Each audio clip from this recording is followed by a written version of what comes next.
Look what you did now, Lucas Lee. You shattered your mother's window, didn't you? That catch you off guard. I hope I did. Hey, we're looking at our vocabulary words that we're working with this week to begin this lesson today. And the first one here is shatter. So you can imagine what shatter means if you don't already know, which I know you already know. It's when something breaks. This little boy must have been practicing soccer and keep the ball into the window. When things shatter, they explode or suddenly break into pieces. Well, is it broken into pieces? It'll probably fall out on it and fall on the floor. I bet he's going to get in trouble. No more soccer for you. Shatter was our first word. Our second word was sentries. Hey, look, this picture is what I was talking about all week long. These royal guards, the redcoats, right? These British soldiers guarding the palace, the castle in England where the Queen lives. Buckingham Palace, maybe. Sentries are guards or lookouts who stand in a place and keep watch. Our third word this week has been chasm. Remember that CH says K instead of ch. Chasm. A chasm is a deep crack or an opening in the ground. So this guy's walking through a deep chasm, isn't he? He's got a big wall of stone on either side, but this is a big crack between the stone here they can walk through. Right? Next word was glistens. Glistens. If something glistens, it sparkles or shines. That's a pretty picture there with some dewdrops on a spider web or something like that. The sun shining through, making them glisten. And then embedded. If a thing is embedded, it's firmly set into something else that surrounds it. I'm trying to decide what is this picture of. I think it's some kind of stone that's got something embedded in it. It looks almost like a pearl, but this almost looks like an insect of some kind embedded in the stone. I don't know what that's showing us. Anyway, embedded is firmly set, something that's firmly set into something, like your mama's wedding ring maybe that has some diamonds embedded in it. Oh, it tells us here. An oyster will create a pearl when a grain of sand becomes embedded in the soft tissue within its shell. So that's an oyster pearl. Now we know what it is. Okay, and eroding. If something's eroding, it's slowly wearing away. As a waterfall is eroding the water behind it. As it hits here, eroding and washing these. Remember some science words we learned with erosion, weathering, erosion, deposition. Look at these rocks that have been deposited over here. Eroding. Okay. All right, and that's our words for this week. And let's look at this. Since we're talking about prefixes and looking at some vocabulary, we can create new words when we add those prefixes. All of our spelling words that we're doing this week have the prefix un or dis or re in front of them. And then when we worked Monday on some phonics skills, we looked at that, all words that have those as well. It's a root word with the prefix at the beginning. We're going to look real quickly here at this prefix enter. Enter. A prefix is a word part added to the beginning of a base word that changes the meaning of the word. Now, what does enter mean? Enter means between, among, or during. I was in a lot of plays when I was in high school, and we'd have an interlude in between the first and second acts or something like that. So we'd maybe go for an hour, and then we'd have an interlude. They were long plays, and there would be a break, and everybody go take a bathroom break or go to the concession stand or whatever, and we'd come back and do the rest of the play. Interlude. It was between the different parts of the play. Some other words are interspecies. Okay. Interact. You act. Or you can interact. That means you're playing together. You're talking together. Interconnect. Interconnect means you're connecting together. Or connection among friends, maybe. So this prefix inter means between, among, or during. Can you think of another word that has the prefix inter? I was thinking interesting. I don't know if it's a prefix in that word, though. I don't believe it is. Well, I bet you can think of some. We may look at some later on. Let's go ahead and go to our next slide here. And I want us to be reviewing figurative language. So we've done this probably, 10 times this year, you think, looked at figurative language. And so I know you're getting really good with using it now. We can find it in stories pretty simply. We saw some when we read our story the first time the other day. We saw a simile in our story. I think it was comparing the rocks to beautiful ribbons is what it was, using a simile. So the rocks were like beautiful ribbons. So remember, figurative language creates a special effect or a feeling or makes a point. This includes figures of speech that compare, exaggerate, or mean something different from what's expected. So I like to, when I think of figurative language, it really ties into with the sensory language, the visualization aspect that we've talked about this year too, because when we use this figurative language, it helps us in our mind visualize something better, or it makes something stand out in the text to us. So a simile, obviously, comparing two things using like or as. I'm just going to review these. I know you probably know them, but for those of you who still maybe struggling with them just a little bit, let's review them because you're going to have an assignment on figurative language today.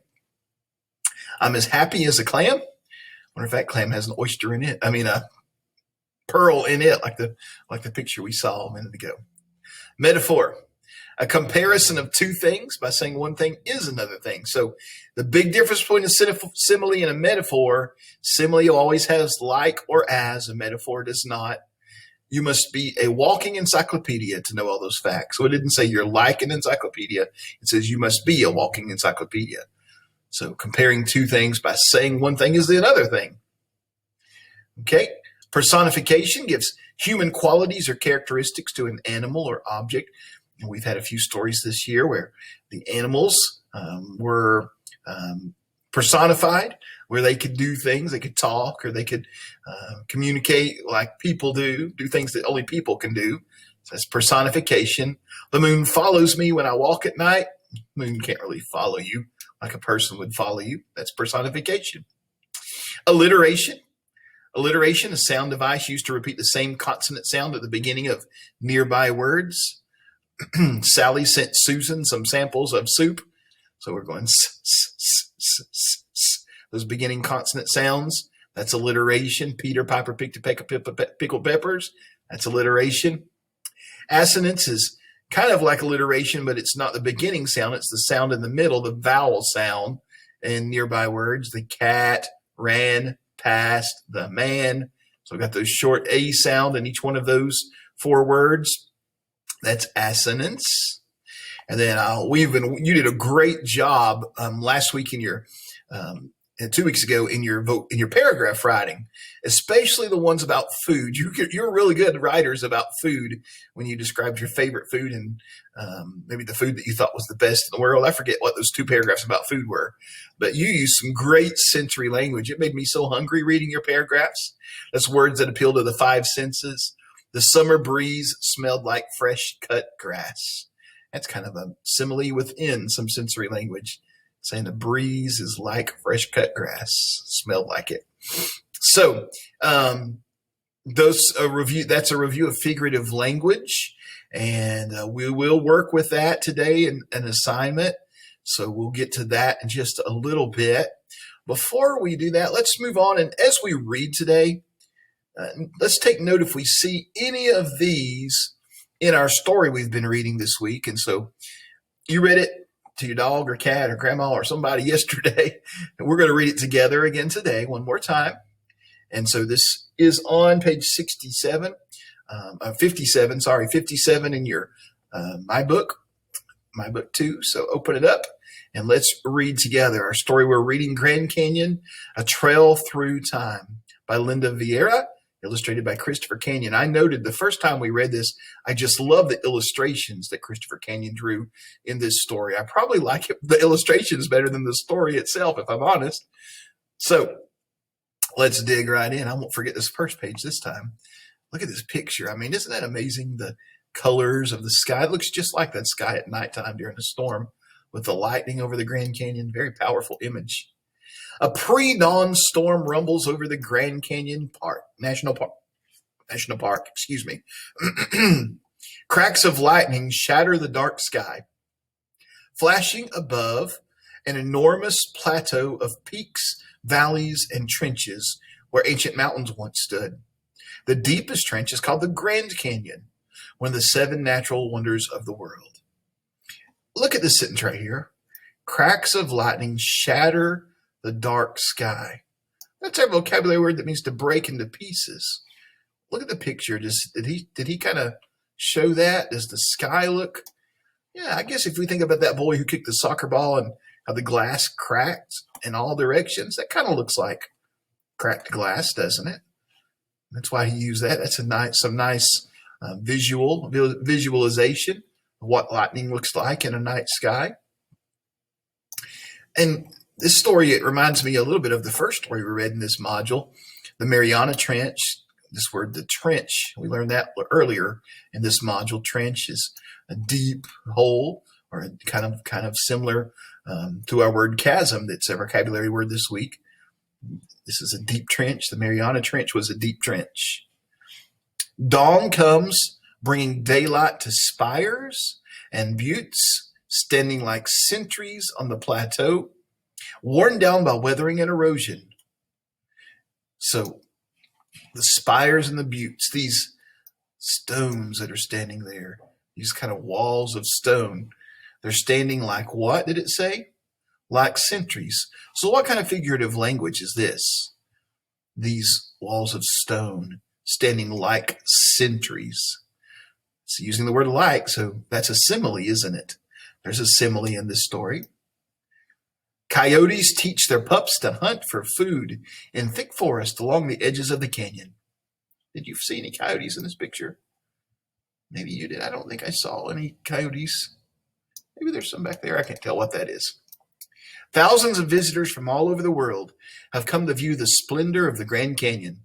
In campgrounds and lodges near the north and south rims, they prepare for the day's activities. The morning sun climbs above distant mountains. All right, what do we call this? Can the sun really climb like somebody be climbing a mountain? That's personification, right?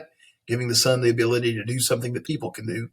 The morning sun climbs above distant mountains, revealing cliffs hanging over the Colorado River at the bottom of the Grand Canyon. The river took almost 6 million years to carve the canyon, creating a channel about 1 mile deep and more than 275 miles long. Wind and water wore down its steep sides, widening the chasm between the cliffs. A raven glides across the opening, making lazy circles over the river far below. The sun chases away shadows on the craggy rocks. There's personification of the sun again. Can the sun really chase something away like we could chase something away? No. So that's personification.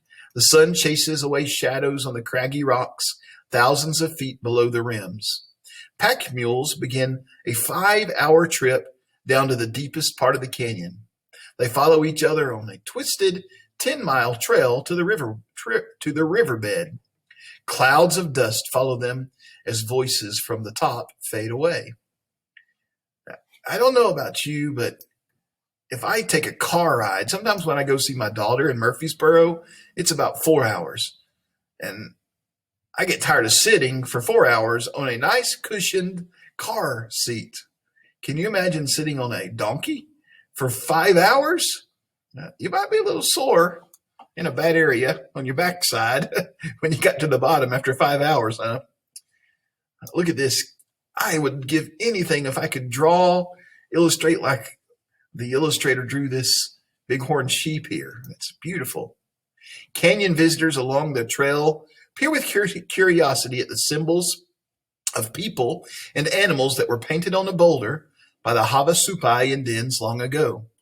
Havasupai still live in the Grand Canyon today, tending their flocks and farms in the summertime, hunting small game and gathering nuts and berries in the winter months. That's a fact that I did not know. The first time we read this, it caught me by surprise. There's still Indians living in the canyon, living like they used to live. As the sun moves higher in the sky, smaller side canyons with rocks layered like multicolored ribbons come into view. That's that sentence I was talking about earlier.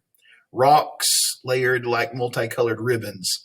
That's simile again, rocks like ribbons. Bighorn sheep walk easily along the steep walls of the canyons. Excuse me, getting hoarse. Looking for food in hidden pockets of soil. Wildflowers stand around them in patches of purple and pink. Patches, purple, pink. That's alliteration, isn't it? Same beginning sound.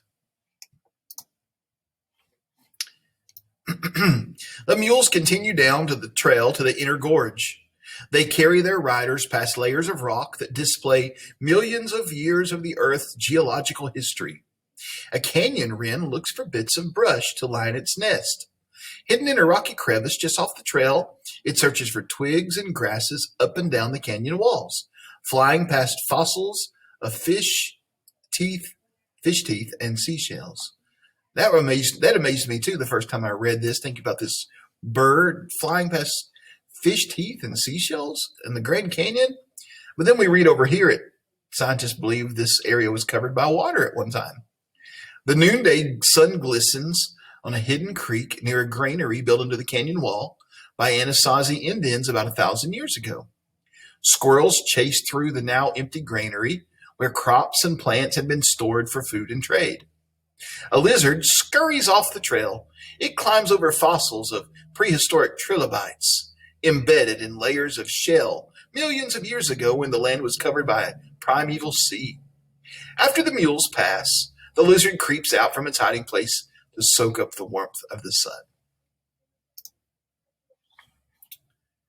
The afternoon sun hangs low in the sky.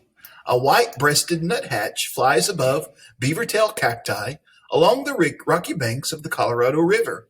Its song drifts over ancient pink, white, and gray rocks at the river's edge, the roots of mountains that stood there almost 2 billion years ago. The water tumbles over cascading rapids, while trout search for quieter streams in which to spawn. I'll read that next sentence in a minute, paragraph rather. Some more beautiful illustrations. Look at the colors. The purple, the sun goes from orangish pink to purple, the bright colors of the cactus. And then you can just imagine the sun setting and shining on some peaks, the high parts, and it's already shadows in the lower parts. A ringtail cat drinks from a slower side stream, watching for predators up and down the red rocks and along the river nearby.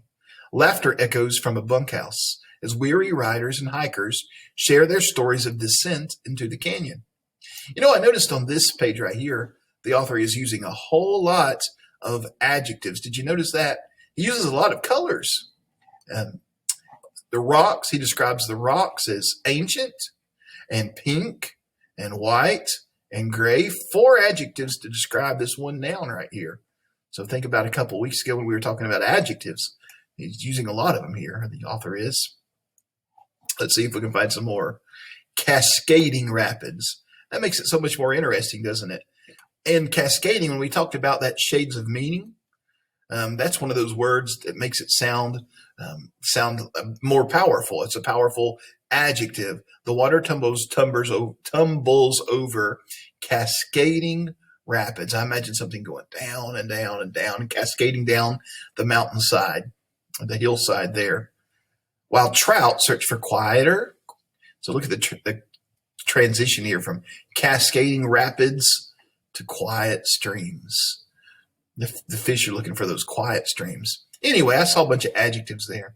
The endless cycles of eroding rock and moving water carved the Great Canyon millions of years ago. Blustering wind, there's another great adjective, and pounding rain continue to widen it. He could have just said wind and rain continue to widen it, but that wouldn't be nearly as interesting, would it? Blustering wind and pounding rain continue to widen it, grinding down rocks that used to be mountains and volcanoes. The rushing Colorado River deepens this natural wonder, dragging rocks and mud along its path through ancient plains and lava flows. The mules rest for the night in a corral near the river, awaiting tomorrow's 7-hour trip back to the top. Weather and erosion make tiny changes every day in the rocky walls along the trail. Millions of years into the future, the same forces of nature will continue to reshape the Grand Canyon, digging even deeper into the history of our planet. All right, let's talk about some of the things that this story brings to our attention. How big is the Grand Canyon, and why did it take so many years to form? Well, it was miles long, wasn't it? Very, very deep. We'd have to go back to that page and find exactly how wide and deep it was. Let's see, here it is right here on this page. It's about 1 mile deep and more than 275 miles long. So that's big, a 1 mile deep. That's very deep, isn't it? Why did it take so many years to form? Well, it was formed by erosion and weathering from the river that runs through it. What plants and animals might you see living in the canyon? What were some of the animals that we saw in the text? I remember the bighorn sheep. I remember talking about coyotes. There were several birds. I remember a raven was mentioned, a white-breasted wren, I think is what it was. So birds and they were riding on mules, so you're going to see mules. So all kinds of animals we could see. How have moving water and erosion worked together to create the Grand Canyon? Well, that's a science question, isn't it? Weathering breaks down the rock, and then erosion washes it away, right? So as the weathering breaks down the sides of the canyon, then the river running through washes it, erodes it away, moves it away, and makes the canyon a little bit deeper. So there we go. All right. Well, appreciate you being a good listener. I know this is kind of a lengthy video today. I do want you to watch the next couple of slides to review prepositions again.